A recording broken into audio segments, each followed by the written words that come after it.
Que você então está falando que o espírito parte de uma experiência interna da pessoa, daquilo que ela experiencia a partir de um trabalho interno, né? Que muitas vezes quando a gente busca uma religião ou algo espiritual, a gente parece que quer que Deus prove pra gente que ele existe, né? Com coisas sobrenaturais, a experiência psíquica que a gente busca. Uma saída em astral, sair do corpo, ver uma coisa de fora. A gente quer provar a existência da alma, quase que para garantir a nossa vida depois da morte. Porque como materialista a gente só quer continuar vivendo, isso é um instinto da humanidade, né? Então, essa diferença que você coloca é interessante, porque muitas vezes nós não estamos buscando este caminho, dessas sensações simples da vida, de Deus no mais simples, mais a experiência que a gente quer para que Deus prove pra gente que ele existe. E na verdade a gente está invertendo o que você coloca aí, que a gente tem que provar para nós, de dentro para fora, de encontrar Deus dentro de nós, e talvez a experiência seja muito diferente do que a gente espera, né?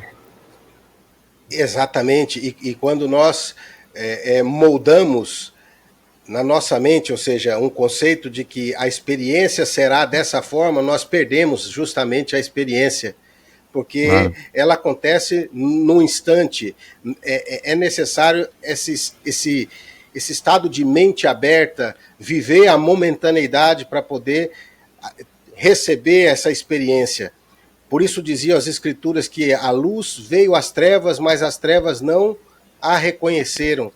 Justamente porque nossa mente está tão presa na matéria, no materialismo, me entenda, que nós não conseguimos, não entendemos o que é a divindade. E quando eu falo matéria, entendam que eu não estou falando simplesmente do mundo físico, e nem, como aí dizia o André no programa passado, das coisas de fazer dinheiro, de comprar bens, nada disso.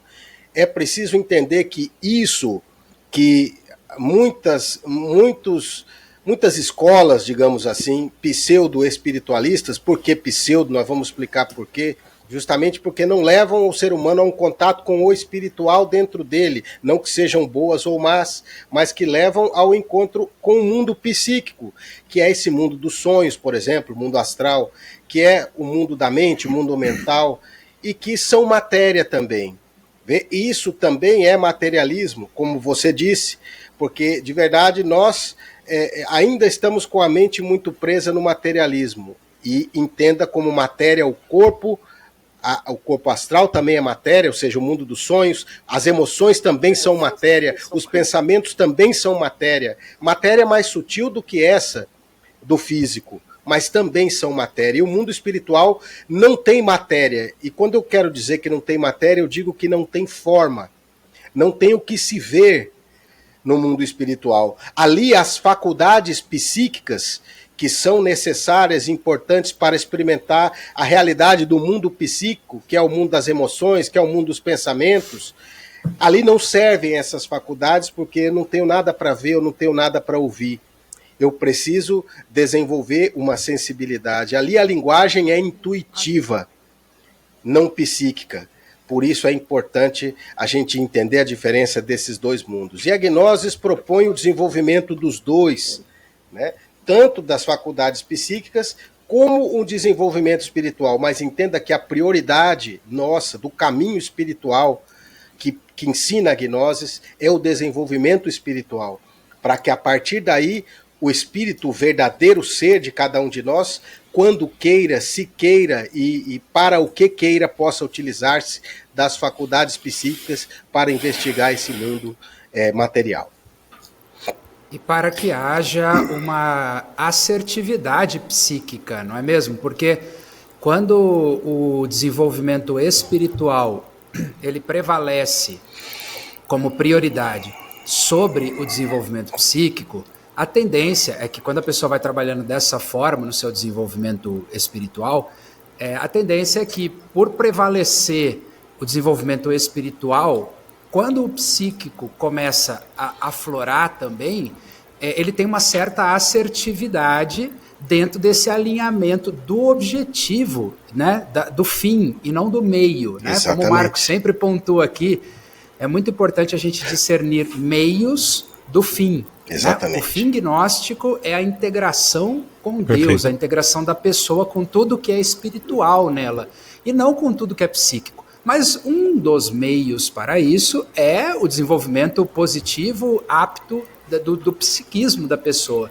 Mas o objetivo não é esse. Então, quando prevalece, quando se prioriza o desenvolvimento espiritual, o psíquico ele vai se dando de forma alinhada, afinada, assertiva, para que possa veicular os valores do espírito e não captar valores subjetivos por meio de uma faculdade psíquica já um pouco mais desenvolvida que pode confundir a pessoa. Exatamente. Ou seja, que na gnose nós não focamos em obter poderes ou capacidades parasensoriais. Que o nosso objetivo é encarnar a nossa realidade interna, o nosso real ser. E essas capacidades são uma consequência e não o objetivo, porque em outras escolas às vezes se enfatiza que aqui você vai poder ver tal coisa, ou essa substância te permite escutar, enxergar, e não deve ser esse o fim. Até que a ciência prove isso como algo comum, sabe, Laís, aqui, né? Você falando me lembrava uma frase do mestre Samael, que ele diz assim, claro, sobre o despertar da consciência, que também faz parte do mundo espiritual. A consciência é parte do mundo espiritual. Ele diz assim, a consciência desperta em relação aos chakras. Os chakras é um termo muito conhecido, né, em todas as pessoas hoje em dia, que são centros magnéticos que nós temos no nosso corpo astral e que, quando eles entram em atividade intensa, nos conferem os poderes psíquicos, clarividência, clareaudiência, telepatia, né?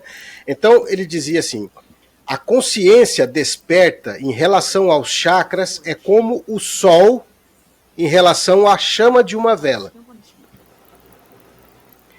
Entende? Uhum. Quando essa vibração tremendamente elevada, que é o espírito, se faz presente em nós, ele bota todos os chakras para girar intensamente. E a pessoa... São os instrumentos ou as ferramentas dele, né? Exato. Para se expressar no mundo material, que são essas... Não é só o mundo físico, mas no mundo do pensamento, exatamente, no mundo da emoção, o ser se expressa através dessas faculdades. Exatamente. Mas ele não é isso. Não é isso, é muito mais que isso. E quando quer, por isso eu digo, quando quer, para o que quer e para quando queira, pode fazer todas essas faculdades entrarem em atividade, justamente porque a vibração dele faz girar qualquer chakra. Essa é a realidade. De uma forma organizada muito e com propósito, né, Eduardo? Desculpa, Marcos, já te devolvo a palavra. Eu só quero fazer aqui